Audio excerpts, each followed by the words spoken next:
ಜಗತ್ತಿನಲ್ಲಿ ಕೇಳದೆ ಸಿಕ್ಕ ಗೌರವ ರಕ್ಷೆಯಂತೆ, ಕೇಳಿ ಸಿಕ್ಕ ಗೌರವ ಭಿಕ್ಷೆಯಂತೆ. ಗೌರವ ಮನಸ್ಸಿಂದ ಸಿಗಬೇಕೇ ಹೊರತು ಬೇಡಿಕೊಂಡಲ್ಲ.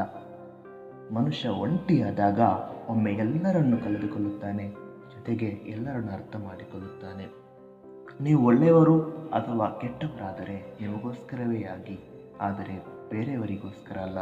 ಯಾಕೆಂದರೆ ಸಂಬಂಧ ಚೆನ್ನಾಗಿರುವವರೆಗೂ ನಾವು ಮಾಡ್ತಾ ಇರುವುದೆಲ್ಲ ತಪ್ಪಾಗಿದ್ರೂ ಸರಿಯಾಗಿ ಎಲ್ರಿಗೂ ಕಾಣಿಸುತ್ತೆ. ಅದೇ ಸಂಬಂಧ ಕೆಟ್ಟು ಹೋದಾಗ ನಾವು ಮಾಡ್ತಾ ಇರೋದು ಸರಿಯಾದ್ರೂ ಎಲ್ರಿಗೂ ನಾವು ಕೆಟ್ಟವರೇ. ಪ್ರಾಮಾಣಿಕವಾಗಿ ಕೆಲಸ ಮಾಡುವವನಿಗೆ ಸಮಾಜ ಕೊಡುವ ಹೆಸರು, ಕೀರ್ತಿ, ಪದವಿ, ಅಂತಸ್ತು, ಗೌರವದ ಮೇಲೆ ಮೋಹವಿರುವುದಿಲ್ಲ. ಯಾಕೆಂದರೆ ಆತನಿಗೆ ಆತ್ಮತೃಪ್ತಿಗಿಂತ ದೊಡ್ಡ ಸಂತೋಷವೇ ಬೇರೊಂದಿಲ್ಲ. ಆತ್ಮತೃಪ್ತಿಯು ಗೆಲುವಿಗಿಂತಲೂ ದೊಡ್ಡದಾಗಿದೆ. ಅದು ನಮ್ಮ ಮನಸ್ಸಿನ ಖುಷಿಯಾಗಿದೆ. ಅದನ್ನು ಯಾರೂ ನಿರ್ಧರಿಸಲಾಗುವುದಿಲ್ಲ. ಯಾಕೆಂದರೆ ನಮ್ಮ ಗೆಲುವನ್ನು ಬೇರೆಯವರು ನಿರ್ಧರಿಸಲಾಗುತ್ತದೆ, ಅದನ್ನು ನಾವು ನಿರ್ಧರಿಸಲಾಗುವುದಿಲ್ಲ. ಆದರೆ ನಮ್ಮ ಖುಷಿಯನ್ನು ನಾವು ನಿರ್ಧರಿಸಲಾಗುತ್ತದೆ, ಬೇರೆಯವರು ನಿರ್ಧರಿಸಲಾಗುವುದಿಲ್ಲ. ಯಾಕೆಂದರೆ ನಮ್ಮ ಸಂತೋಷವು ಅದು ನಮ್ಮ ಆತ್ಮತೃಪ್ತಿಯಲ್ಲಿರುತ್ತದೆ. ಬೇಕಾದರೆ ಅವರೇ ಬಂದು ಮಾತಾಡ್ತಾರೆ ಎಂದು ಯಾರಿಗೂ ಕಾದು ಕೂರಬೇಡ. ಯಾಕೆಂದರೆ ಯಾರು ನಿನಗೆ ಬೇಕಾಗಿರುವುದಿಲ್ಲವೋ ಅವರಿಗೂ ನೀನು ಬೇಕಾಗಿ ಇಲ್ಲದೆ ಇರಬಹುದು. ಈ ಜಗತ್ತಿನಲ್ಲಿ ಪ್ರಭಾವ ನೋಡಿ ಹತ್ತಿರ ಬರುವಷ್ಟು ಜನರು ಮನಸ್ಸು ನೋಡಿ ಬರುವುದಿಲ್ಲ. ನೀವು ಯಾರ ಒಳ್ಳೆಯ ಮನಸ್ಸಾದರೂ ಹುಡುಕಿ ಜೊತೆಯಾಗಿ ಇದ್ದಲ್ಲಿ ಅವರ ಉಸಿರಿದ್ದ ತನಕ ಅವರಿಂದ ನಿಮಗೆ ನೆಮ್ಮದಿಯ ಗಾಳಿ ಬೀಸುತ್ತಲೇ ಇರುತ್ತದೆ. ಎಲ್ಲರಿಗೂ ನೆರಳು ಕೊಡುವ ಮರ ಯಾರಿಂದ ಏನೂ ಕೇಳಲಿಲ್ಲ. ಆದರೆ ನೆರಳಾಗುವ ಎಲೆ ಬಿದ್ದಾಗ ಮರಕ್ಕೆ ತಡೆದು ನಿಲ್ಲಿಸಲು ಆಗಲೇ ಇಲ್ಲ. ನೀವು ನಂಬಿದವರಿಂದ ನಿರಾಶೆ ಆಯಿತು ಅಂತ ಚಿಂತೆ ಮಾಡಬೇಡಿ. ಯಾಕಂದರೆ ಅವರು ನಿಮ್ಮ ನಿಜವಾದ ಹಿತೈಷಿಯಾಗಿದ್ದಲ್ಲಿ ನೀವು ಮತ್ತೆ ಬಯಸದೇ ಇದ್ದರೂ ಅವರಿಂದ ನಿಮಗೆ ಒಳ್ಳೆಯದೇ ಆಗುತ್ತದೆ. ಆದರೆ ಅವರು ನಿಮ್ಮ ನಿಜವಾದ ಹಿತೈಷಿ ಅಲ್ಲದೇ ಇದ್ದರೆ ಅವರ ನಂಬಿದ ನಿಮ್ಮಲ್ಲಿ ಏನೋ ದೋಷವಿದೆ ಎಂದು ತಿಳಿದುಕೊಳ್ಳಿ. ಯಾಕಂದರೆ ಯಾರಿಗೆ ಸತ್ಯದ ಕಡೆ ಆಸಕ್ತಿ ಕಡಿಮೆಯಾಗಿರುತ್ತೋ ಅವರು ಸುಳ್ಳು ಹೇಳುವವರ ಮೇಲೆ ನಂಬಿಕೆ ಇಡುತ್ತಾರೆ, ಸತ್ಯ ಹೇಳುವವರ ಮೇಲೆ ಸಂಶಯ ಪಡ್ತಾರೆ. ನಾವು ಸತ್ಯಕ್ಕೆ ತಲೆಬಾಗಬೇಕು ಅನ್ನೋದು ಇನ್ನೊಬ್ಬರ ತಪ್ಪನ್ನು ಹೇಳುವ ವ್ಯಕ್ತಿಗೆ ಗೌರವಿಸಬೇಕೆಂತಲ್ಲ. ನಾವು ತಪ್ಪಿಸುತ್ತಾನೆ ಎಂದು ಒಪ್ಪಿಕೊಳ್ಳುವ ಸತ್ಯ ವ್ಯಕ್ತಿಗೆ ತಲೆಬಾಗಬೇಕು. ಒಬ್ಬ ವ್ಯಕ್ತಿಗೆ ಅನ್ನ ನೀರನ್ನು ಬಿಟ್ಟು ಹೇಗೆ ಬದುಕಲಾಗುವುದಿಲ್ಲವೋ ಹಾಗೆ ಕಾಮ ಪ್ರೇಮವ ಬಿಟ್ಟು ಬದುಕಲಾಗುವುದಿಲ್ಲ. ನಿಮ್ಮಿಂದ ಸಾಧ್ಯವಾದರೆ ಇನ್ನೊಬ್ಬರನ್ನ ಅವರ ನೋವಿನಿಂದ ಮುಕ್ತರಾಗಿ ಮಾಡಿ, ಇಲ್ಲ ಅಂದರೆ ಅವರ ನೋವಿನಿಂದ ತುಂಬ ದೂರ ಹೋಗಿ. ನಾವು ಈ ಭೂಮಿಗೆ ಭಾರವಾದರೂ ಪರವಾಗಿಲ್ಲ, ಯಾರ ಮನಸ್ಸಿಗೂ ಭಾರವಾಗಬಾರದು. ಬರುವ ನದಿಯ ನೀರನ್ನು ತಡೆದು ನಿಲ್ಲಿಸಿದ್ದರೂ ಸಹ ಎಲ್ಲಿಂದಾದರೂ ಅದು ಬಂದೇ ಬರುತ್ತೆ. ನಾವು ಯಾರನ್ನಾದರೂ ಪ್ರೀತಿಸುವುದು ನಿಜವಾಗಿದ್ದರೆ ಅದು ಅವರಿಗೆ ತಲುಪಿಯೇ ತಲುಪುತ್ತೆ. ಆದರೆ ನಮ್ಮನ್ನು ಪ್ರೀತಿಸುವವರು ಇಲ್ಲ ಅಂತ ನಮಗೆ ಅನಿಸಿದರೆ ನಾವು ಸಮುದ್ರದ ಥರ ವಿಶಾಲವಾಗಬೇಕು. ಆಗ ನದಿಯ ನೀರಿನ ಚಿಂತೆ ಇರಲ್ಲ.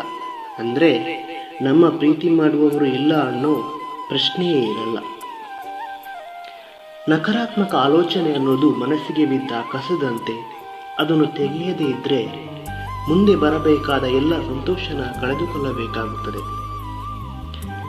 ಜೀವನವೇನು ತುಂಬ ಒಳ್ಳೆಯದೂ ಅಲ್ಲ, ತುಂಬ ಕೆಟ್ಟದೂ ಅಲ್ಲ. ಅದನ್ನು ಒಳ್ಳೆಯದಾಗಿ ಮಾಡಿಕೊಳ್ಳುವುದು ಅಥವಾ ಕೆಟ್ಟದಾಗಿ ಮಾಡಿಕೊಳ್ಳುವುದು ನಮ್ಮ ಕೈಯಲ್ಲಿ ಇದೆ.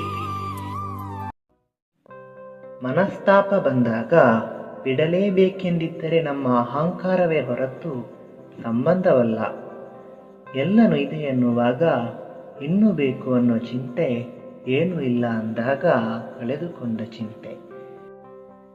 ಬದುಕಿನಲ್ಲಿ ನೂರಾರು ಸಮಸ್ಯೆಗಳು ಬಂದಾಗಲೂ ಅದಕ್ಕೆ ನೂರಾರು ರೀತಿ ಪರಿಹಾರವೇ ಇರುತ್ತೆ ಅಂತ ನೆನಪಿನಲ್ಲಿಟ್ಟುಕೊಂಡಾಗ ಮನಸ್ಸು ಹತಾಶೆ ಪಟ್ಟು ಸಾವಿಗೆ ಶರಣಾಗುವುದನ್ನು ನಿಲ್ಲಿಸುತ್ತದೆ.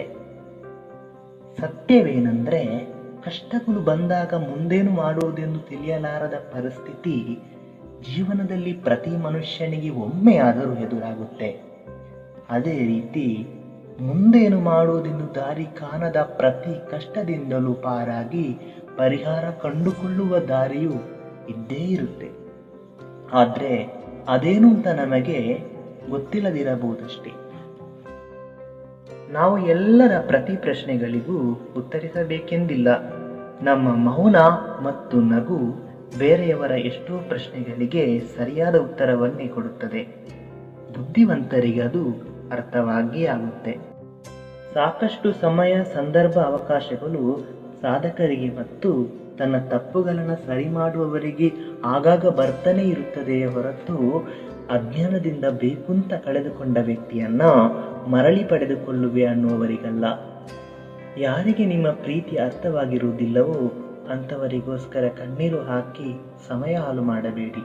ಯಾಕೆಂದರೆ ಅಲ್ಲಿ ಅವರಿಗೆ ನಿಮ್ಮ ಸ್ವಲ್ಪ ನೆನಪು ಬಾರದೆ ಬೇರೆಯವರೊಂದಿಗೆ ಖುಷಿಯಲ್ಲಿರುತ್ತಾರೆ.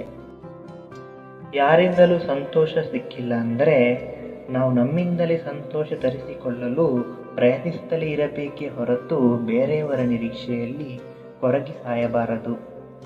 ಬದುಕಿಗೊಂದು ಅರ್ಥ ಸಿಗಬೇಕಾದರೆ ಇಷ್ಟಪಟ್ಟಂತೆ ಬದುಕಿ.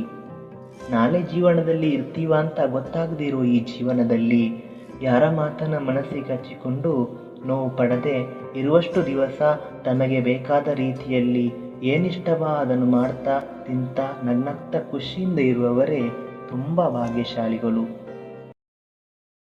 3 ನಿಮಿಷ ಟೈಮ್ ಇದ್ದರೆ ಈ ಪೂರ್ತಿ ವಿಡಿಯೋ ನೋಡು ಮತ್ತು ಈ 2 ಪ್ರಶ್ನೆಗಳನ್ನು ನೀನು ಕೇಳ್ಕೊ. 1ನೇ ಪ್ರಶ್ನೆ, ಇದುವರೆಗೆ ನಿನಗೆ ಯಾರೆಲ್ಲ ಕೆಟ್ಟವರು ಅಂತ ಅನಿಸಿದ್ಯೋ ಆ ಅಷ್ಟು ಜನರಿಂದ ನಿನಗಾದ ಕೆಟ್ಟದಾದರೂ ಏನು? 2ನೇ ಪ್ರಶ್ನೆ, ಇದುವರೆಗೆ ನೀನು ಯಾರನ್ನೆಲ್ಲ ಒಳ್ಳೆಯವರು ಅಂತ ಅಂದ್ಕೊಂಡಿದ್ಯಾ ಆ ಅಷ್ಟು ಜನರಿಂದ ನಿನಗಾದ ಒಳ್ಳೆಯದಾದರೂ ಏನು? ಸಮಾಧಾನವಾಗಿ ಇದನ್ನು ನೀನು ಯೋಚಿಸಿದ್ಯಾ ಅಂದರೆ ಇದು ನಿನಗೆ ಅರ್ಥವಾಗಿರ್ಬೋದು. ಕೆಟ್ಟವರು ಅಂತ ಅನಿಸಿದವರಿಂದ ಸಹಾಯವಾಗಿರುವುದು, ಒಳ್ಳೆಯದಾಗಿರುವುದು ಮತ್ತು ಒಳ್ಳೆಯವರು ಅಂದ್ಕೊಂಡವರಿಂದ ನಿನ್ನ ಭಾವನೆಗಳಿಗೆ ಬೆಲೆ ಇಲ್ಲದಂತಾಗಿರುವಂಥದ್ದು, ಅಥವಾ ಅವರ ಅಸೂಯೆಯಿಂದ ನಿನ್ನ ನೆಮ್ಮದಿ ಹಾಳಾಗಿದ್ದು, ಅಥವಾ ಬೇರೆ ಬೇರೆ ಕಾರಣದ ಅನುಭವ ನಿನಗೆ ಆಗಿರಬಹುದು. ಇದನ್ನು ನಾನು ಯಾಕೆ ಹೇಳ್ತಾ ಇದ್ದೀನಿ ಅಂದರೆ, ನಿನ್ನಿಂದ ಬೇರೆಯವರ ಅಭಿಪ್ರಾಯದಲ್ಲಿ ತಪ್ಪಿದ್ರೆ ತಿದ್ದೋಕ್ಕೆ ಆಗದೇ ಇರಬಹುದು. ಆದರೆ ನಿನ್ನ ಅಭಿಪ್ರಾಯದಲ್ಲಿ ತಪ್ಪಿದ್ರೆ ಅದನ್ನು ತಿದ್ದಿ ಸಕಾರಾತ್ಮಕವಾಗಿ ಮಾಡಿಕೊಳ್ಳುವುದಕ್ಕೆ ಸಾಧ್ಯವಿದೆ. ಉದಾಹರಣೆಗೆ, ಬೇರೆಯವರ ಲೈಂಗಿಕತೆ, ಸೆಕ್ಸ್ ಫೀಲಿಂಗ್ ತಪ್ಪು, ಅಪರಾಧ ಅಂತ ನಿನಗೆ ಅನಿಸಿದ್ರೆ ಅದಕ್ಕಿಂತ ಕಾರಣ ಇದ್ದರೆ, ಅಂದರೆ ಬೇರೆಯವರಿಗೆ ನಕಾರಾತ್ಮಕವಾಗಿರೋದು, ಹಿಂಸೆ ಆಗಿರೋದು, ನೋವು, ಮೋಸವ ಇಂಥ ಕಾರಣ ಇದ್ದರೆ ನೀವು ಅಂದ್ಕೊಂಡದ್ದು ಸರಿ. ಅದೇ ರೀತಿ ನಿನ್ನಲ್ಲಿರುವಂಥ ಶಾರೀರಿಕ ಆಸೆಗಳು, ಸೆಕ್ಸ್ ಫೀಲಿಂಗ್ ಸರಿ, ಬೇರೆಯವರದ್ದಾದರೆ ತಪ್ಪು ಅಂತ ನಿನಗೆ ಅನಿಸಿದರೆ ಅದಕ್ಕೂ ಇಂಥದ್ದೇ ಕಾರಣಗಳಿದ್ದರೆ ನೀನು ಅಂದ್ಕೊಂಡದ್ದು ಸರಿ. ಆದರೆ ಬೇರೆಯವರಿಗೆ ತಪ್ಪು ಅಂತ ಅನಿಸಿತ್ತು, ಬೇರೆಯವರಿಗೆ ಯಾರೋ ಅಪರಾಧಿಗಳಾಗಿದ್ದರು, ಯಾರೋ ಕೆಟ್ಟವರಾಗಿದ್ರು ಅಂತ ನಮಗೆ ಅನಿಸ್ಬಾರ್ದು ಮತ್ತು ಬೇರೆಯವರ ಜೊತೆ ಸೇರಿ ನಾವು ಯಾರಿಗೂ ಹಾಗೆ ಹೇಳ್ಬಾರ್ದು. ನಮ್ಮ ಒಂದು ಆತ್ಮಸಾಕ್ಷಿಗೆ ಸರಿ ಯಾವುದು ತಪ್ಪು ಯಾವುದು ಅಂತ ತಿಳ್ಕೊಂಡು ನಾವು ಹೇಳಿದರೆ ಸರಿ ತಪ್ಪುಗಳ ಬಗ್ಗೆ ನಮಗೂ ಒಂದು ತಿಳುವಳಿಕೆ ಬರುತ್ತೆ. ಒಬ್ಬ ವ್ಯಕ್ತಿ ನಿನ್ನನ್ನು ಪ್ರೀತಿಸ್ತಾನೆ, ನಿಮ್ಮ ಭಾವನೆಗಳನ್ನು ಅರ್ಥ ಮಾಡಿಕೊಳ್ಳುತ್ತಾನೆ, ಮನಸ್ಸು ನೋಯಿಸುವುದಿಲ್ಲ, ನಿಮ್ಮನ್ನು ಸಂತೋಷವಾಗಿಡುವುದಕ್ಕೆ ಪ್ರಯತ್ನಿಸ್ತಾನೆ ಅಂದರೆ ಅದರ ಅರ್ಥ ಅವನು ಶ್ರೀಮಂತ ಅಂತಲ್ಲ, ಬಡವಂತ ಅಲ್ಲ, ಅವನಿಗೆ ಅಂಥ ಒಂದು ಮನಸ್ಸಿದೆ ಅಂತ ಅರ್ಥ. ಯಾಕೆಂತೇಳಿದರೆ ಈ ಜಗತ್ತಲ್ಲಿ ಶ್ರೀಮಂತರಿಗಿಂತ ಹೆಚ್ಚು ಜನ ಬಡವರು, ಮಿಡ್ಲ್ ಕ್ಲಾಸ್ ಅಂತ ಇದ್ದಾರೆ. ಅವರೆಲ್ಲರೂ ಒಂದೇ ಅಂತ ಖಂಡಿತ ಅಲ್ಲ. ಅದರಲ್ಲಿ ತುಂಬ ಜನ ಪ್ರೀತಿ ತೋರಿಸುವವರು ಇರ್ಬೋದು ಮತ್ತು ತುಂಬ ಜನ ದ್ವೇಷ ಮಾಡುವವರು ಇರ್ಬೋದು, ತುಂಬ ಜನ ತುಂಬ ಕೆಟ್ಟವರು ಕೂಡ ಇರ್ಬೋದು. ನೋಡಿ, ಇನ್ನೊಬ್ಬರ ಸಂತೋಷವನ್ನು ನೋಡಿ ಅಸೂಯೆ ಪಡುವಂಥ ವ್ಯಕ್ತಿ ಇನ್ನೊಬ್ಬರ ಬಗ್ಗೆ ಯಾವಾಗಲೂ ನಕಾರಾತ್ಮಕವಾಗಿ ಮಾತನಾಡುವಂಥ ವ್ಯಕ್ತಿ ಯಾರೋ 4 ಜನಗಳ ಜೊತೆ ಒಂದು ಚೇರಲ್ಲೋ ಬೆಂಚ್ ಮೇಲೆ ಕೂತ್ಕೊಂಡು ಸದಾ ತಪ್ಪುಗಳನ್ನೇ ಹುಡುಕ್ತಾ ಕೆಟ್ಟದನ್ನೇ ಮಾತಾಡ್ತಾ ಇರುವಂಥ ವ್ಯಕ್ತಿ ಶ್ರೀಮಂತ ಬೇಕಾದರೂ ಆಗಿರಲಿ, ಬಡವ ಬೇಕಾದರೂ ಆಗಿರಲಿ, ಯಾರು ಬೇಕಾದರೂ ಆಗಿರಲಿ, ಅವರು ಪ್ರೀತಿ, ಕರುಣೆ, ವಾತ್ಸಲ್ಯ, ತ್ಯಾಗ, ನಿಸ್ವಾರ್ಥ ಪ್ರೀತಿಗೆ ವಿರುದ್ಧವಾಗಿ ಇರ್ತಾರೆ ಅವರು.